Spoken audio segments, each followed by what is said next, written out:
10 Hidden Gems in London. When one mentions hidden gem, I suppose it is quite relative and even controversial in some cases. A hidden gem to one person is out. They're in the open to the next person, and that is okay. These 10 hidden gems in London deserve a shout-out, most especially to give a different perspective to what can be found in the city. My focus is to highlight gems that might have been right in your face, but perhaps missed. They are in the usual places one would visit as a tourist or resident. However, if one is not particularly looking out for it, I bet it would go totally unnoticed. We can all admit that. There are so many lush things to see as this city is filled up with gems. So if you are trying to go off the beaten track, where do you go? 1 Kyoto Garden, Kensington. My friend spent a lot of time around Kensington when he was looking for a venue for his wedding. So imagine his surprise when I found out that Kyoto Garden was a few minutes from the church he got married in. Kyoto Garden is located in Holland Park and modeled after a typical park in Kyoto, Japan. It is a stunning green space with Japanese maple trees and a rock waterfall.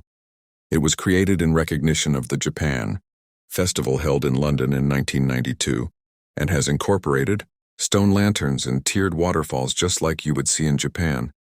A full review of Kyoto Gardens goes in depth and highlights the wildlife, Fukushima Garden, and everything else within Kyoto Gardens. It definitely is a cute location for a little wander. 2 St. Dunstan in the east. Formerly a ruined church in the heart of London City, Dunstan in the east is an off-the-beaten-track discovery. Imagine finding such a historic, medieval gem located in St. Dunstan's Hill, just between Tower of London and London Bridge.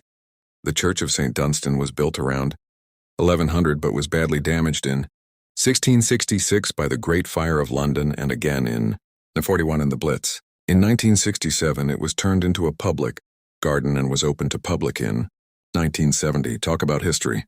If you're ever having a mooch around the City of London, I recommend a visit for a picnic, just a walk around, or for your pretty medieval-looking pictures.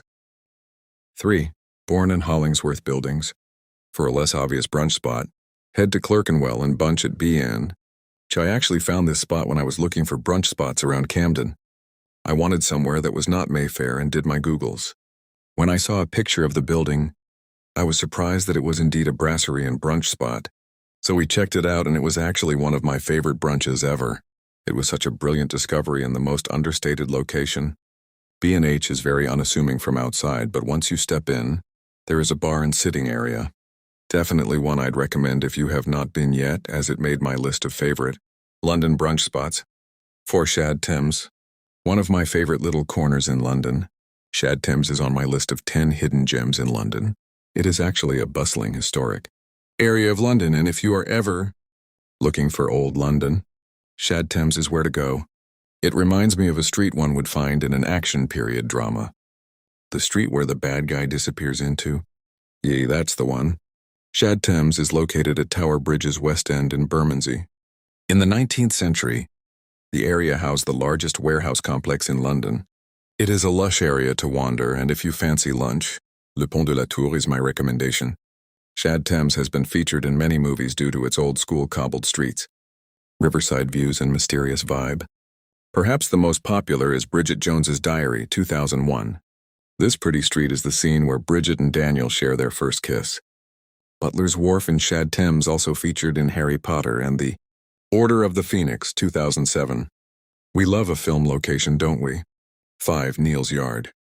Everyone has heard of Covent Garden, but not everyone knows where Neal's Yard is located. In the heart of Covent Garden is a small side street, 7 Dials. Within 7 Dials, the colorful semi-hidden courtyard sits sweetly. Neal's Yard actually used to be a dumpster filled with bins but was renovated into what it is today. There are a lot of cafes, restaurants, bars, and shops, and we're all giving you quirky vibes. Some of the popular shops are Neal's Yard Remedies, Wild Food Cafe, and Neal's Yard Dairy. It definitely is one hidden gem I was excited to visit. Mr. E and I went on an early summer morning and took some cute photos. Neal's Yard is one of the most photogenic courtyards London has to offer, so if you are ever in Covent Garden, be sure to check it out. 6. The Peace Pagoda, Battersea Park. Located within Battersea Park, Peace Pagoda would have you believe that you are in Thailand, maybe Vietnam or Bali or anywhere but England. It was presented to Londoners in 1984 as a gift, and the statues are considered sacred. Today, you will find children running around and people snapping photographs. However, it is still not as popular as I would have imagined.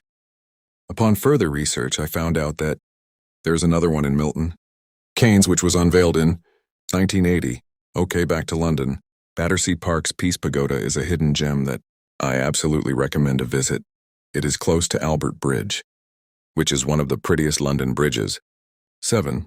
Friary Court and St. James's Palace. First, did you know there was another palace in London that was not Buckingham Palace? I bet you didn't. I suppose that the fact that St. James's Palace is not open to the public makes it less popular. However, something very important happens within the walls of this palace. When a monarch dies, the council meets in Friary Court to discuss and declare who takes over. It is on the proclamation balcony, located just above the court, that the new monarch is announced from. In more recent times, our little Prince George was christened there. The fact that the public is not allowed in does not mean you cannot wander around for a little peek. Friary Court is a few minutes from Buckingham Place, so if you are ever around the area, check it out. 8 Little Venice Canal Boat Ride in London.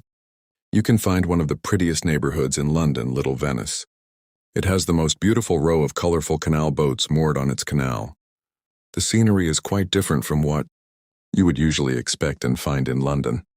I went on a canal boat ride last summer and I legit felt like I was in Venice or Amsterdam.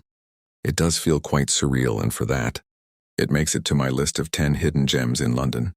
Royal Arcade is no longer as inconspicuous as it used to be. However, if you are a regular tourist, this is one to look out for. It is not as busy as the Burlington Arcade, which is not too far away, but in my opinion, is so much prettier. Royal Arcade's architecture literally blows my mind. I mean, look at that ceiling! Royal Arcade might be easy to miss. However, I always tell people to go to Cartier on Old Bond Street, and it is just a few minutes walk from there. Turst, Hampstead Hill Garden and Pergola. I thought to include. Now I'm sure we all know where Hampstead Heath is located. You don't? Okay, we will come back to this in a different post. Thanks to Hampstead Heath's endless greenery, it's quite an interesting part of London. However, to visit a hidden gem, head to its hill garden and pergola. Now this is what I am talking about. It is the most beautiful garden in London. Yep, quote me anywhere. This is one garden that reminds me of Disney fairy tale gardens. I recommend a visit in spring or autumn, and tell me if you did not find it magical. Other than these 10 hidden gems in London, which I have chosen to write about, there are so many more this beautiful city has to offer. However, these are the 10 I have managed to visit and uncover in this video, and my friend who has lived for 7 years in London. As I find more hidden gems, I will highlight them. As much as I love the popular spots, who doesn't? I find it even more exciting when I visit the not-so-popular spots. However, thanks to Instagram, there might not be any hidden spots left in the next few years. This is not necessarily a bad thing. After all, the world is there to be explored inch by inch, every nook and cranny. Cheers to wandering and continuous discoveries of many more hidden gems.